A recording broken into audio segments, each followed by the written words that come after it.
Um, Back to tearing this apart. I got the coolant drained. Now I'm trying to take the coolant lines off for the, I believe it's for the power steering on this side. I could be wrong. But anywho, I got the transmission lines off and the cooler's hanging there so far. Those come off fairly decent, but this one here is coming off hard, and I'm not trying not to twist the pipe that comes off. It's trying to twist it and break it and kind of end up like my AC hose end, kind of like this one here that broke on me taking it apart, which was a pain. So I just sprayed it with a little bit of PB Blaster, and hopefully it starts working. And try it again, see what happens. I did get it broke free here. So look at that, and a couple little smacks on here, kind of like how you do with hydraulic hoses. Take a hammer, and I just use my wrench and smack this a good couple times, try to break the little bit of rust free right there, and it usually works, and it did. Yay. So now I gotta get the bottom one. Let's see how this works. Back here, it's not the power steering, it's my engine coolant lines to this radiator. This radiator's pretty near brand new. It's only maybe a year or two old. I had to replace it. It was rotted along the bottom on the inside here. It was rotted down there. Anywho, so this isn't too old. So, but you see the lines are pretty nasty. So my oil is too. It's been a while since I changed my oil. Been sitting for, quite a while. I just got my other truck maybe December, so it hasn't been sitting quite a while. It's been sitting since, say, December, when I stopped driving it. It's December of 2017. But yeah, so got that apart. Now I can get this radiator out. I gotta get that bottom coolant hose off still, and I think I might do that for tonight. This is not gonna be a fast project by no means. It's gonna be slow and steady, kind of my pace. I'm gonna be doing most of the work. I'm gonna pull the motor apart myself, yada yada. This is the Vortec 5.7 350. I'm gonna take the heads to a machine shop, or an engine shop per se, in Vermont, because I'm from New York, just over the border. For me, because I'm right on the border. To Edgerton Engines, and have them do the heads for me. Do the heads and go from there. They're gonna pull them out, check them out for me. I'm gonna have the pushed in studs removed and put in the threaded rocker arm studs. And also going to have the valve guides ground down just a little bit, because I'm going to put a hot LT4 hot cam in it, and I just want to have room in the future. Yeah, and I'm going to put a set of comp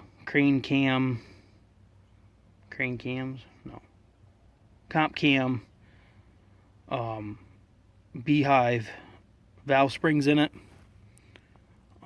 Give it a little more, a little more thump, I guess I want to say. And yeah, so that's gonna get done, along with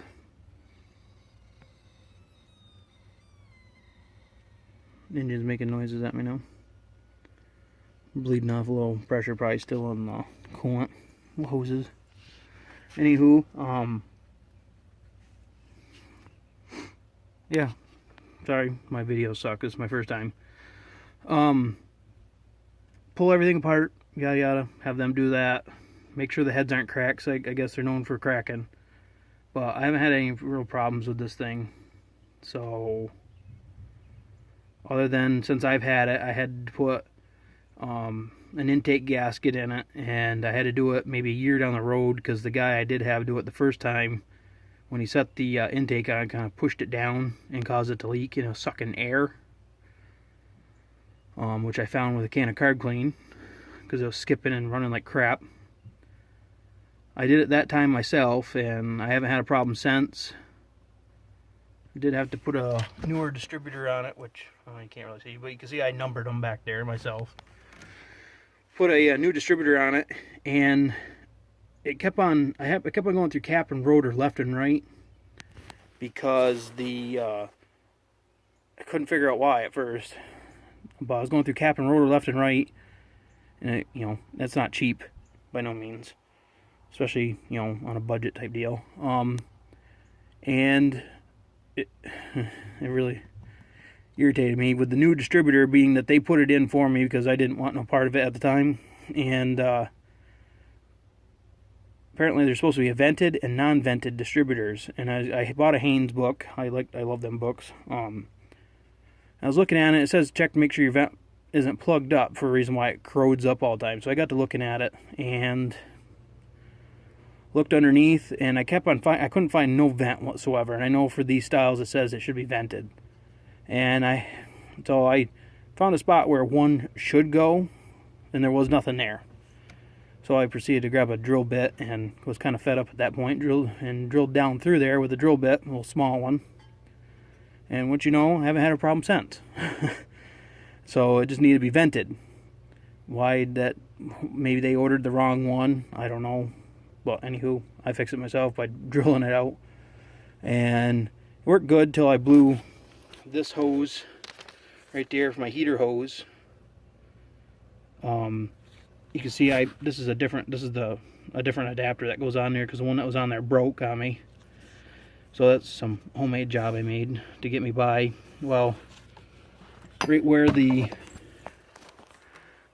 bends and goes up through here, well, the coolant running past it kind of wore through it and got it hot and made it burst. Well, it bursted on me as I happened to be passing a car that was going really slow. And coolant went everywhere, as you can imagine. And in the process, got soaked everything. And of course, that hole I drilled in the bottom of the distributor got wet, and so then I had to get a new cap and rotor. But ever since then I haven't had an issue, so I've been good there. So hopefully tomorrow when I get home from work, I'm going to finish tearing some more stuff off it and be pulling the motor out, get that out. I did take the front clip off here and everything per se to get it off, because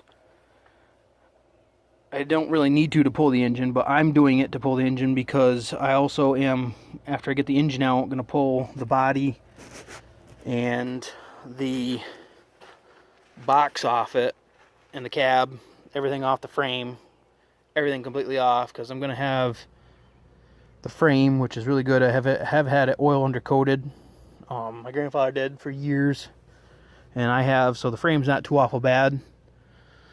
So what I'm going to do is I'm going to get the frame powder coated, sandblasted and powder coated, because I got a good deal on that. They priced me roughly about $400 to have it sandblasted and powder coated. They're a new business that just opened up, so I think they're giving me a fair deal. Well,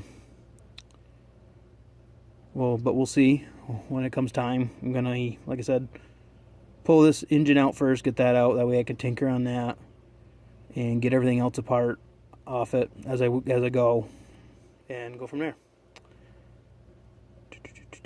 But that's it. I guess that's it for tonight. For a Monday night, anyways.